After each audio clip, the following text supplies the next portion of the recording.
Warahmatullahi wabarakatuh. Waalaikumsalam warahmatullahi wabarakatuh. Alhamdulillahi rabbil alamin wal 'aqibatu lil muttaqin wala 'udwana illa 'alal zalimin. Asyhadu an la ilaha illallah wahdahu la syarika lah, ilahul awwalin wal akhirin. Wa asyhadu anna Muhammadan 'abduhu wa rasuluh al-mab'uts rahmatan lil 'alamin. Rabbi shrah li sadri wa yassir li amri wahlul 'uqdatam min lisani yafqahu qawli. Amma ba'd. Para saudara-saudaraku sekalian, para ikhwah, bapak-bapak yang semuanya mudah-mudahan dirahmati dan diridhoi oleh Allah Subhanahu wa taala. Mengawali pertemuan kita pada malam hari ini, marilah kita senantiasa memuji, membesarkan dan mengagungkan Allah Subhanahu wa taala, seraya mensyukuri semua nikmat yang Allah Subhanahu wa taala berikan kepada kita. Sungguh nikmat-nikmat yang Allah Subhanahu wa taala berikan kepada kita sangat banyak, sangat luas, sehingga tidak seorang pun di antara kita yang hadir pada malam hari ini, saya dan antum semua, tidak ada yang mampu untuk menghitung jumlah nikmat karunia yang Allah Subhanahu wa taala berikan kepada kita. Dan perlu diingat ikhwah sekalian bahwa semua nikmat yang Allah Subhanahu wa taala berikan kepada kita, sekecil apapun itu, kelak pada saatnya kita akan dimintai pertanggungjawaban oleh Allah Subhanahu wa taala. Kita akan mempertanggungjawabkan semua nikmat yang kita rasakan di atas muka bumi ini. Allah Subhanahu wa taala di dalam Al-Qur'an surah Al-Isra berfirman, Innas sam'a, sesungguhnya telinga kita yang kita gunakan untuk mendengar, wal basar, mata kita yang kita gunakan untuk melihat, wal fuad, dan hati kita yang kita gunakan untuk memikirkan, untuk menghayati, mentadabburi dan merenungkan kekuasaan Allah, kullu dzalika kana 'anhu mas'ula. Semuanya itu akan dimintai pertanggungjawabannya oleh Allah Subhanahu wa taala. Di dalam ayat tadi Allah menyebutkan telinga, mata dan hati. Tapi tentu bukan hanya itu saja nikmat Allah Subhanahu wa taala. Banyak sekali nikmat-nikmat yang lain yang Allah tidak sebutkan di dalam ayat tersebut. Dan Allah sebutkan di dalam ayat yang lainnya tentang pertanggungjawaban kita terhadap semua nikmat yang kita terima, terhadap semua nikmat yang Allah Subhanahu wa taala berikan kepada kita. Di dalam ayat yang lain, di ayat yang terakhir dari surah yang insyaallah kita semua sudah hafal ini, mudah-mudahan kita hafal, karena surah tersebut adalah surah-surah yang pendek dan berada di juz 30 ya. Surahnya adalah surah At-Takasur. Sudah hafal ya insyaallah? Alhaakumut takasur hatta zurtumul maqabir. Di ayat yang terakhir jemaah sekalian, ikhwah, Allah Subhanahu wa taala berfirman, "Tsumma la tus'alunna yawma idzin 'anil na'im."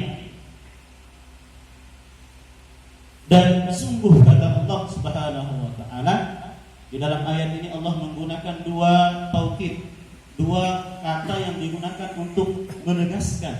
Jadi tidak ada keraguan lagi di situ. Kita tidak perlu ragu lagi bahwa Allah akan betul-betul memintai kita, atau kita akan betul-betul mempertanggungjawabkan semua nikmat yang Allah Subhanahu wa taala berikan kepada kita.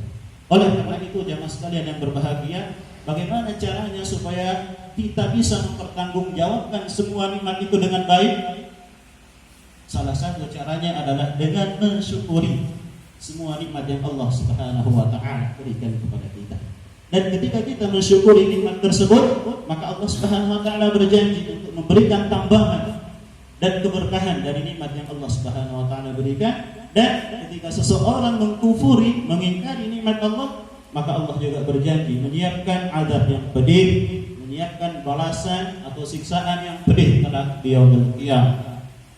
Nah, lalu bagaimana cara mensyukuri nikmat Allah Subhanahu wa taala agar kita bisa mempertanggungjawabkan semua nikmat itu dengan baik?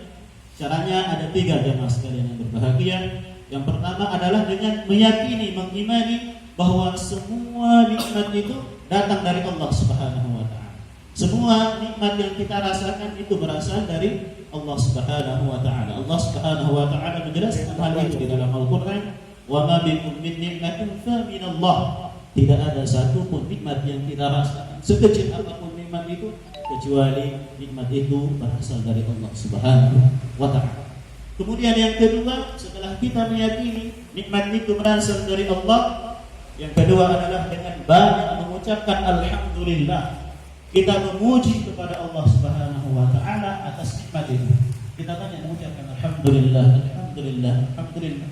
Makanya setiap selesai kita sholat jemaah sekalian, salah satu ajaran Nabi kita Nabi besar Muhammad sallallahu alaihi wasallam, setelah kita selesai sholat, kita dianjurkan untuk membaca subhanallah 33 kali, kemudian alhamdulillah 33 kali.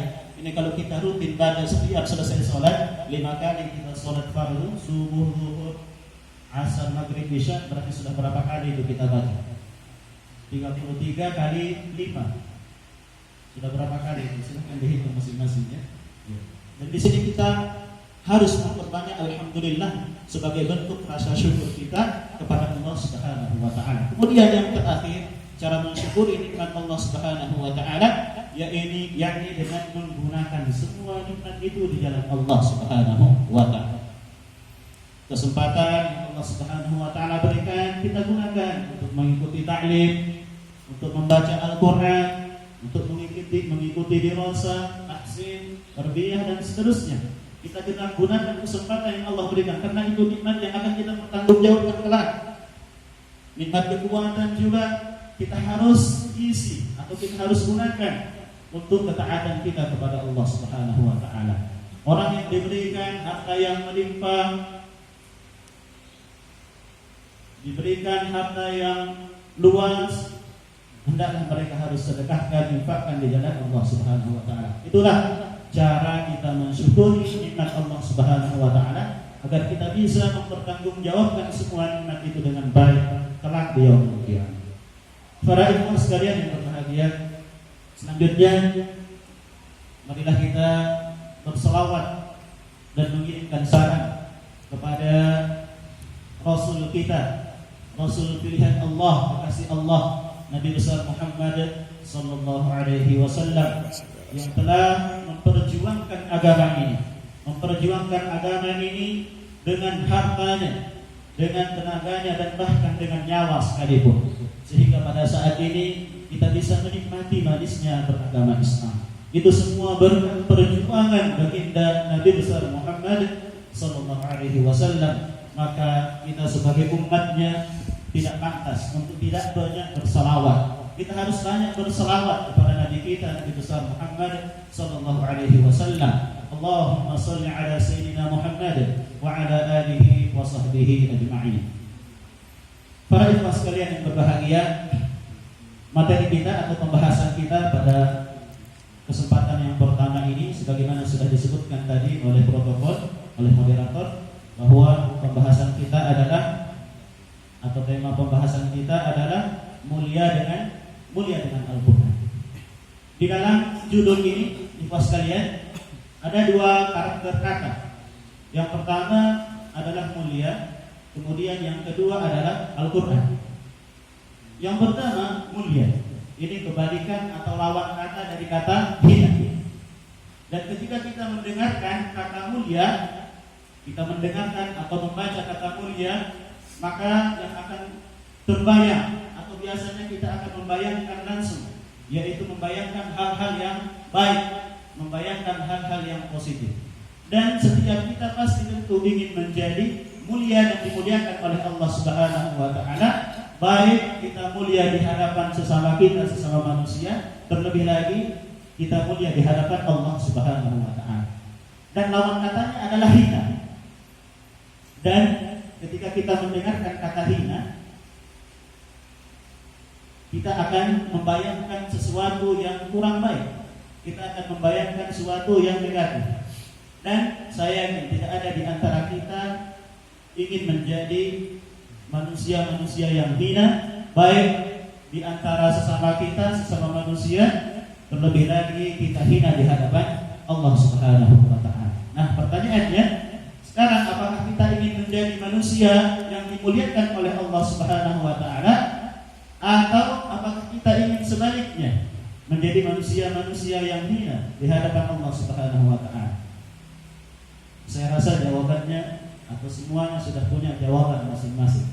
Tapi jawabannya jamaah sekalian, tentu kita akan menggunakan karakter yang kedua, yaitu Al-Quran. Ketika kita ingin menjadi manusia yang dimuliakan oleh Allah Subhanahu wa Ta'ala, maka ternyata di antara salah satu caranya adalah kita harus banyak berinteraksi, kita harus banyak atau kita harus memiliki hubungan yang erat dengan Al-Quran. Sebab Al-Quran adalah kitab yang sangat mulia, dan semua sesuatu yang memiliki hubungan yang baik, yang memiliki hubungan yang erat dengan Al-Quran, maka sesuatu itu akan menjadi mulia. Ikhwas sekalian yang berbahagia, pada kesempatan ini saya ingin membahas dua sisi. Yang pertama, kemuliaan Al-Quran dulu. Saya ingin membahas tentang kemuliaan Al-Quran atau khosais Al-Quran, istimewaan Al-Quran. Kita yakin jamaah sekalian yang berbahagia